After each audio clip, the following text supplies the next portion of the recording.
Every morning you wake up with a quiet decision in front of you. You can repeat the person you were yesterday, or you can dismantle them. Most people never notice that choice. They move through their days on inherited momentum, rehearsing habits and reactions that no longer serve them. Stoic philosophy begins with a simple confrontation: if you want a different life, you cannot protect the version of yourself that created the current one. There is a version of you that survives on repetition.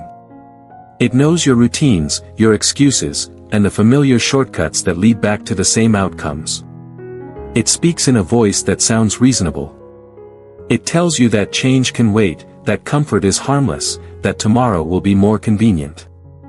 And because that voice feels familiar, you mistake it for wisdom. Marcus Aurelius warned himself about this quiet captivity. He wrote reminders not because he lacked intelligence, but because he understood how easily the mind drifts into patterns that weaken character. The greatest threat was never an external enemy. It was the unnoticed habit of becoming passive inside his own life. Your old self operates in the same way. It does not need to shout. It only needs you to delay. Every postponed decision strengthens its position. Every avoided discomfort confirms its authority. Over time, delay becomes identity. You begin to describe yourself in fixed terms. You call your weaknesses permanent traits. You organize your life around protecting them. This is how captivity becomes invisible. You are not restrained by force. You are restrained by familiarity. The old self survives because it feels known. It offers predictability in exchange for stagnation. And most people accept that trade without argument. They convince themselves that stability is safety, even when it quietly erodes their potential. Stoicism rejects that bargain completely. The Stoics insisted that character is not inherited. It is constructed through deliberate action. Marcus Aurelius treated every day as an opportunity to revise himself. He did not wait for motivation. He relied on discipline. He did not negotiate with his weaknesses. He studied them, exposed them, and replaced them with practiced strength. This is not a gentle process. It is surgical.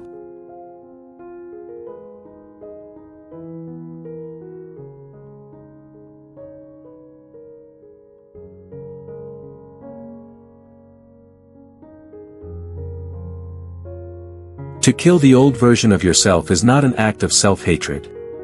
It is an act of clarity. You are removing what no longer belongs in the structure of your life. You are refusing to let outdated habits dictate future outcomes. And that refusal marks the beginning of real freedom. But freedom has a cost. It requires you to confront the comfort that has been protecting your limitations. It asks you to recognize how much of your identity has been built around avoidance. And it forces a question that most people spend their lives postponing. If you continue exactly as you are, where will that path lead? The answer to that question is not abstract. It is visible in the repetition of your days. The Stoics believe that life shrinks or expands in proportion to your willingness to examine it. When you refuse examination, you inherit a future designed by habit. When you accept it, you reclaim authorship. And in a moment, we will break down the framework that allows you to do exactly that, step by step. Delay appears harmless because it rarely announces its consequences in advance. You tell yourself that one postponed action will not matter. One day of hesitation feels insignificant. One compromise with discipline seems forgivable. But character is not shaped by dramatic moments. It is shaped by accumulated decisions that repeat quietly over time. Modern behavioral research supports what the Stoics understood intuitively. Small consistent actions restructure neural pathways. Habits reinforce themselves biologically. The brain becomes efficient at repeating what it practices most. When you rehearse avoidance, you strengthen avoidance. When you rehearse discipline, you strengthen discipline. There is no neutral ground. Every day you either reinforce the architecture of your old self or you participate in building a new one. And the longer you delay that construction, the more difficult it becomes to interrupt established patterns. Delay is not passive. It is an active investment. In continuation. Marcus Aurelius viewed time as a finite resource that demanded respect. He reminded himself that wasted hours were not recoverable. They did not accumulate in reserve. They disappeared permanently. This awareness did not make him anxious. It made him precise. Precision is the opposite of drift. When you understand that time is limited, hesitation loses its appeal. You stop waiting for ideal conditions. You begin acting within existing ones. The Stoics did not promise that action would always feel comfortable. They promised that it would always be available. And availability is enough. The real cost of delay is not measured in missed opportunities alone. It is measured in the gradual solidification of a life that feels smaller than it should. Each postponed decision narrows your range of motion. Each avoided challenge reinforces a boundary that did not need to exist. Over years, those boundaries become identity. People begin to describe themselves by what they do not do. They speak in limitations. They treat absence as personality. And because these descriptions are repeated socially, they acquire the weight of permanence. What began as hesitation matures into self-definition. The Stoic response is direct. Identity is not something you discover. It is something you practice. And practice can change. But change requires intervention. It requires you to interrupt the automatic continuation of your current trajectory. It requires deliberate resistance against the momentum of familiarity. And that resistance must begin now, not in an imagined future moment that never arrives. Because delay compounds. It offers continuity. But it also creates resistance. Once identity is treated as fixed, change begins to feel like betrayal. The Stoics rejected that interpretation completely. They understood identity as a living structure. It responds to repeated action. It is shaped by intention. Marcus Aurelius did not consult his past to define his character. He consulted his principles. Each day was an opportunity to align behavior with chosen values rather than inherited tendencies. This distinction is critical. When identity is anchored in the past, you become a curator of old patterns. When identity is anchored in principle, you become an architect of new ones. The difference between those roles determines whether your life expands or contracts. Self-renewal begins with recognition. You must see that the traits you consider permanent are often rehearsed preferences. They feel stable because they are familiar, not because they are immutable. Familiarity masquerades as necessity. But necessity is a stronger claim than familiarity can support. Neuroscience confirms that the brain remains adaptable throughout life. Neuroplasticity allows new behaviors to be encoded through repetition. This means that identity is not a static inheritance. It is an evolving practice. What you repeat becomes easier. What you neglect becomes distant. The Stoics turned this insight into discipline. They practiced deliberate repetition of chosen virtues. Courage was rehearsed through action. Patience was reinforced through restraint. Integrity was maintained through consistency. Identity followed behavior, not the reverse. To apply this framework, you must reverse a common assumption. You do not wait to feel different before acting differently. You act differently in order to become different. Action is the instrument of identity.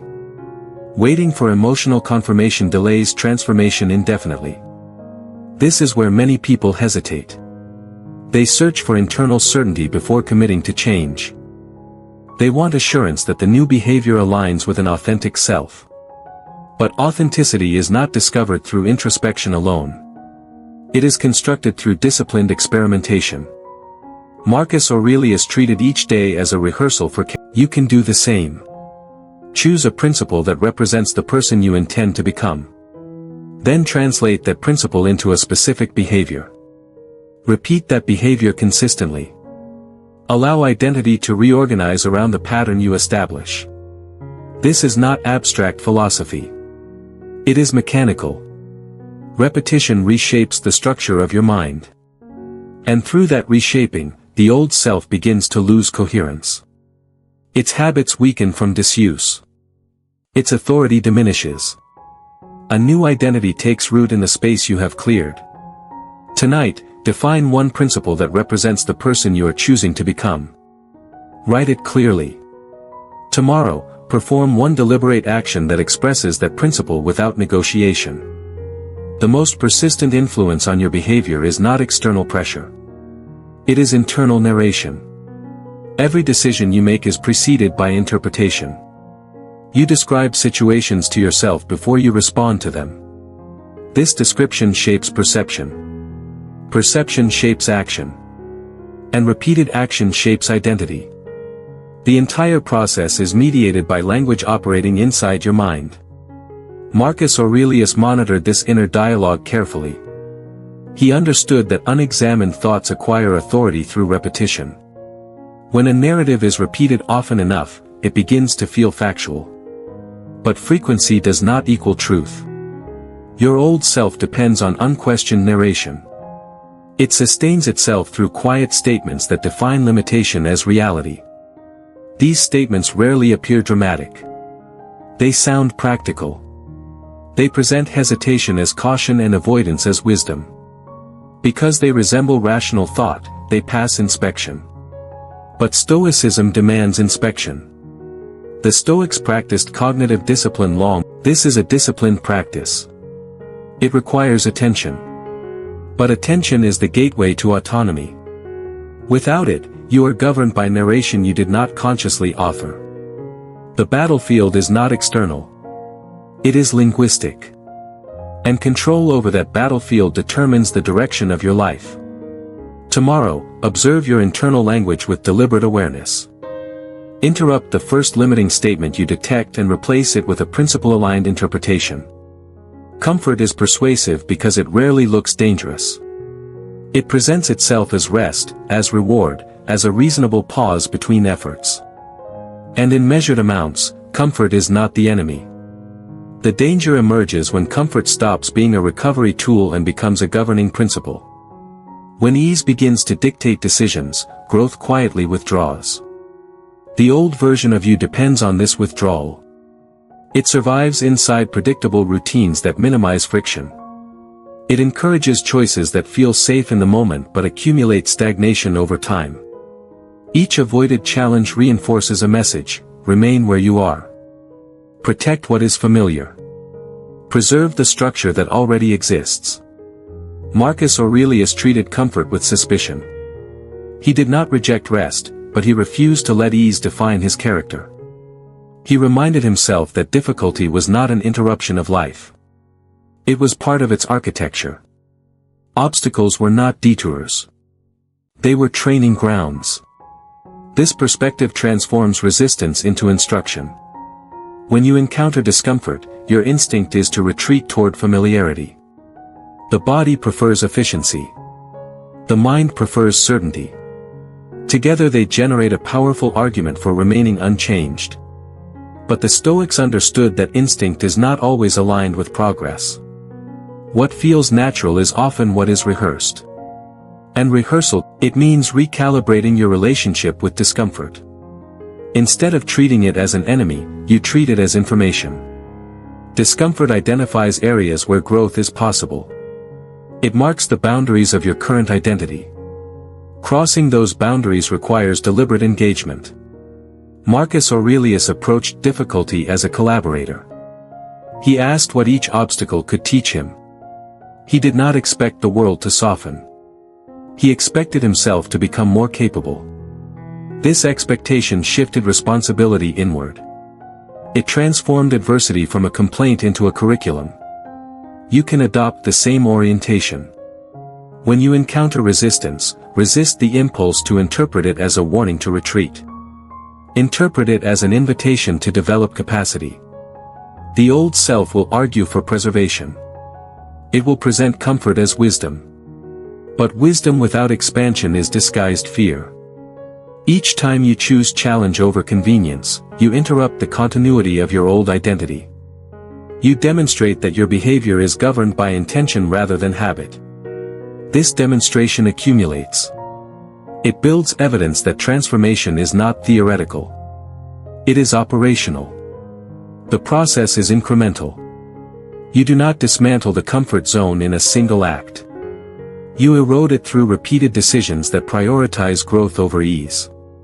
Each decision widens your tolerance for uncertainty.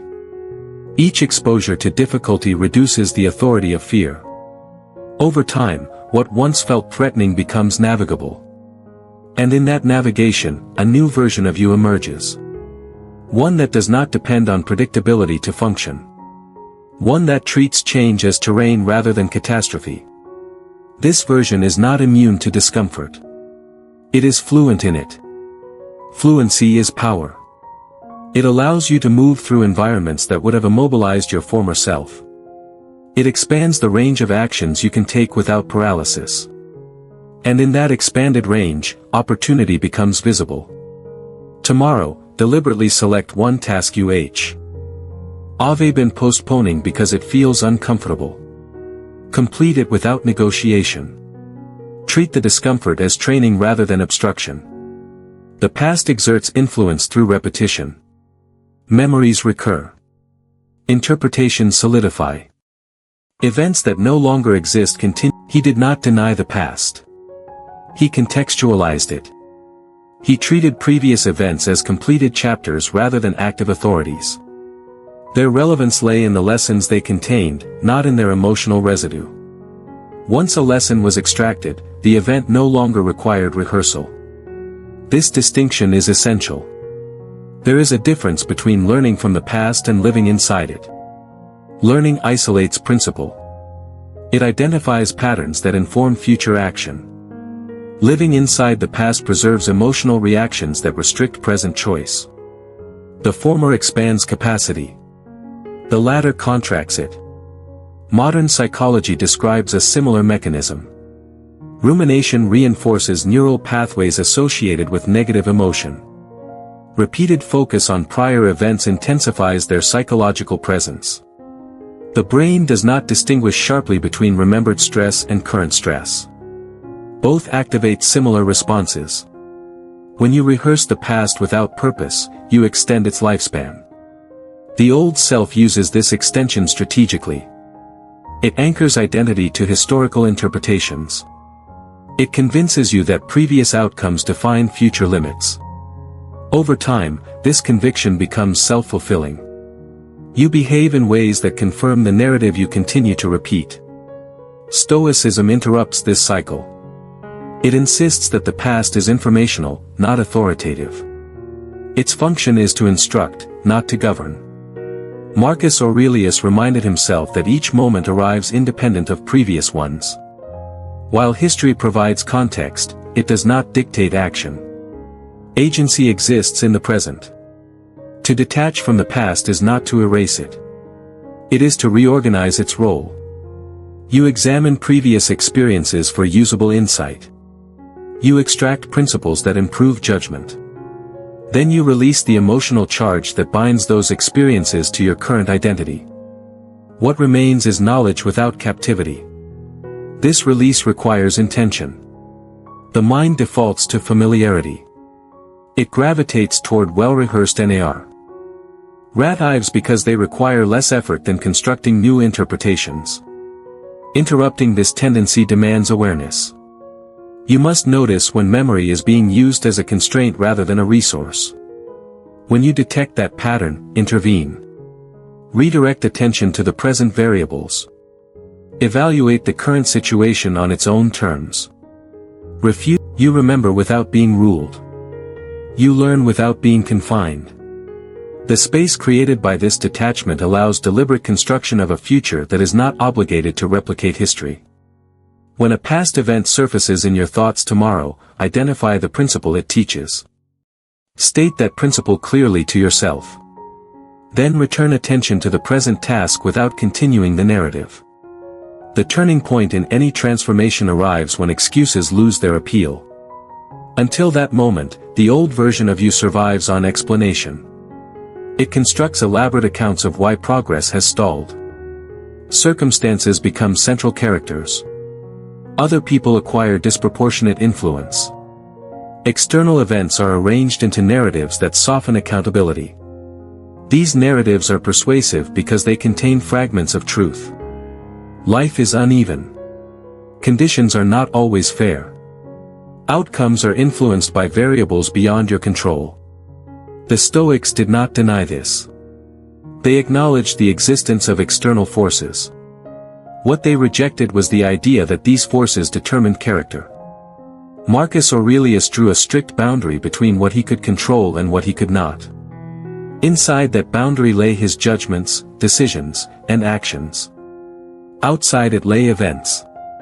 His discipline focused entirely on the interior domain. He refused to outsource responsibility for his responses. This refusal is the foundation of authority. When you accept responsibility for your actions without dilution, you consolidate power. You stop dispersing it across circumstances. The old self resists this consolidation. It prefers diffusion. Blame distributes discomfort outward. Responsibility concentrates it inward. Concentration is uncomfortable.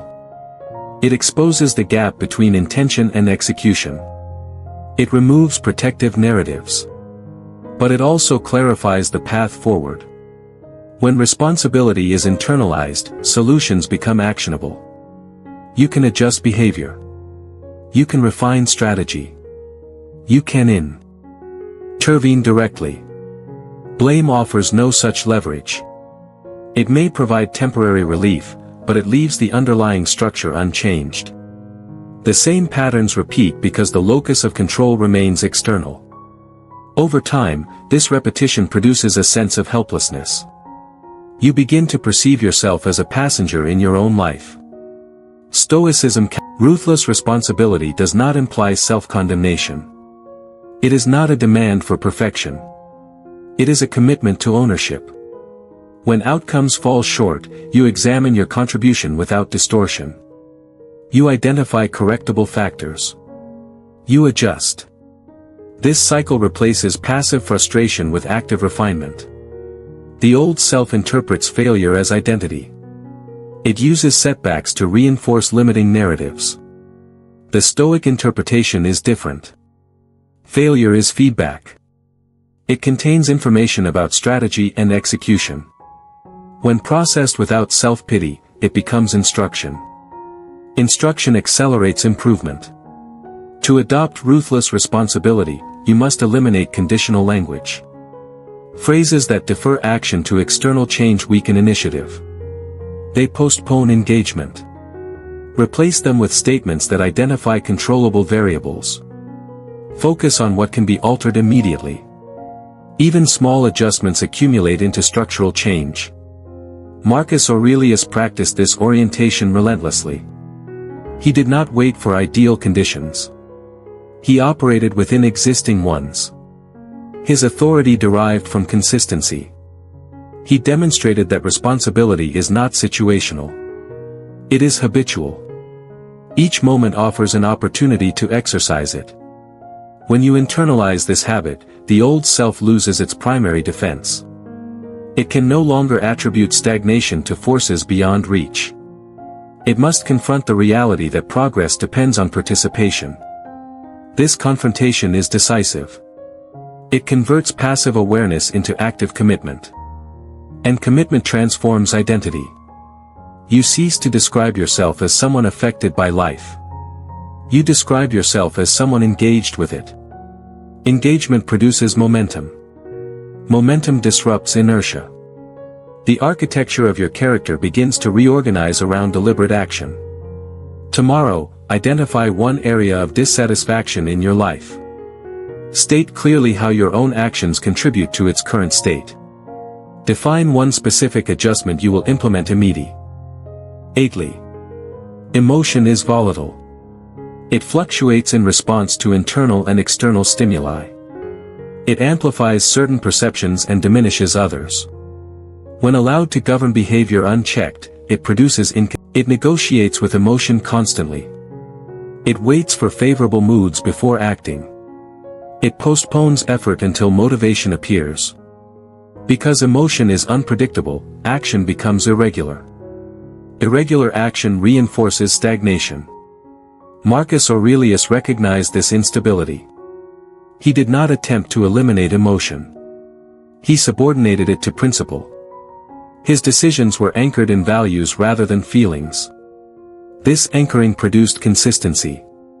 Consistency generated reliability. Reliability strengthened character.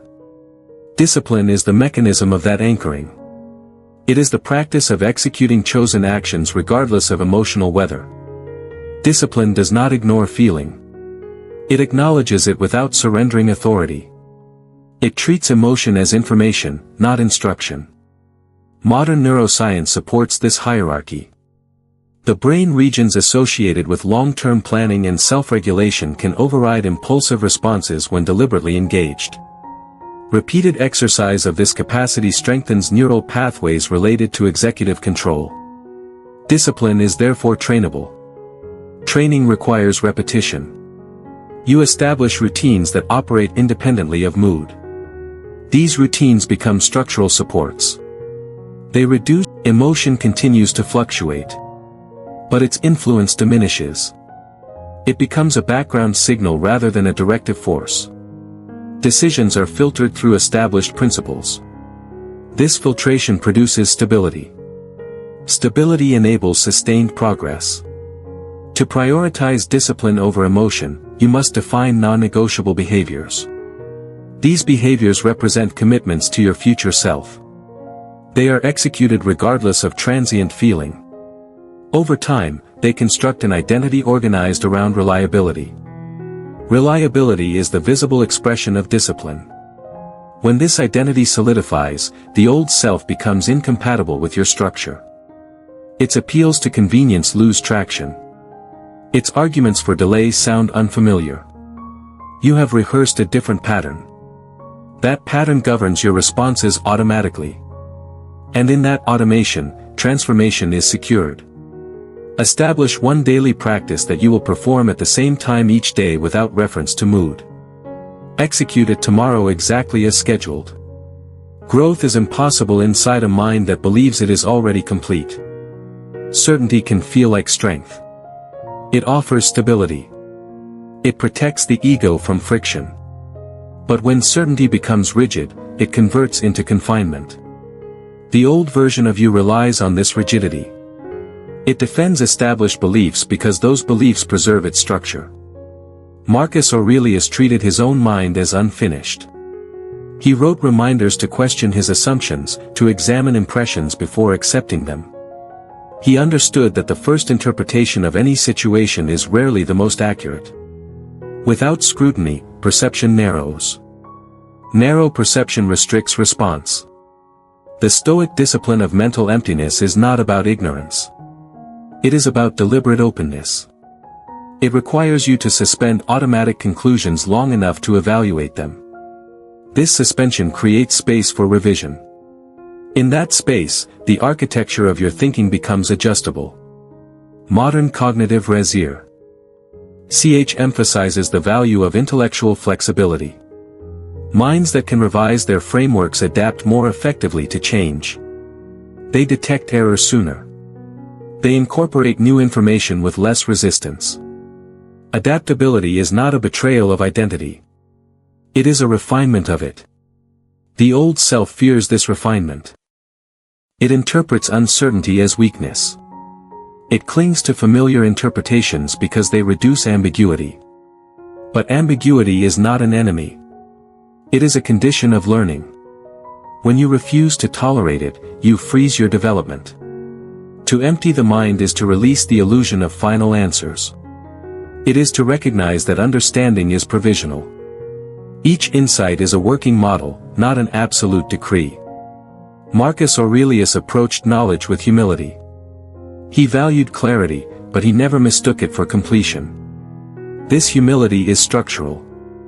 It allows new perspectives to enter without threatening your sense of self. When identity is anchored in growth rather than correctness, revision becomes a strength. You are not diminished by adjustment. You are expanded by it. Strength begins where certainty ends and attention takes its place. This principle captures the Stoic approach to intellectual discipline.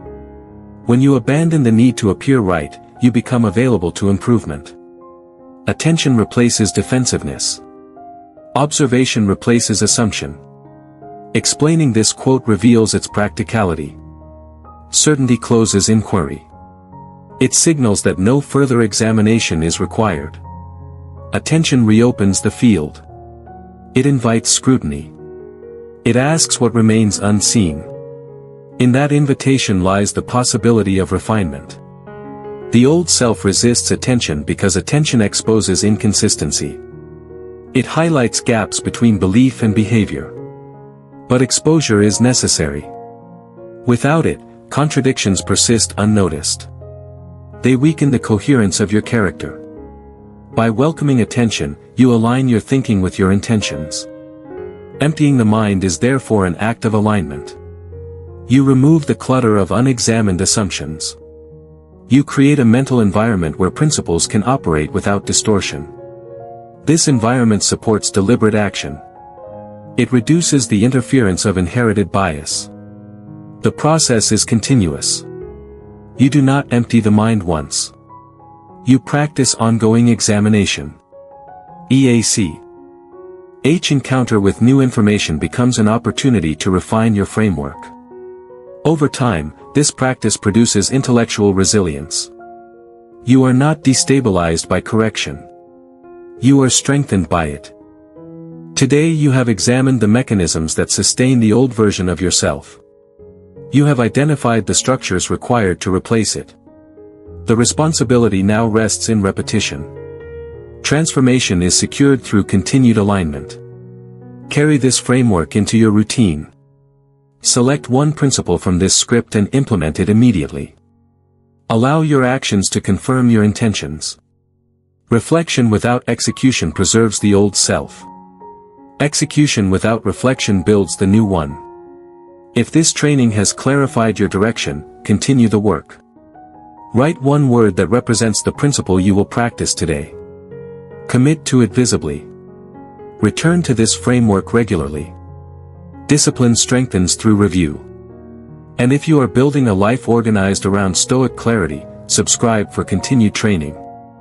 Each week adds structure. Structure sustains transformation. The old version of you recedes when you stop rehearsing it. What advances in its place is determined by what you practice next.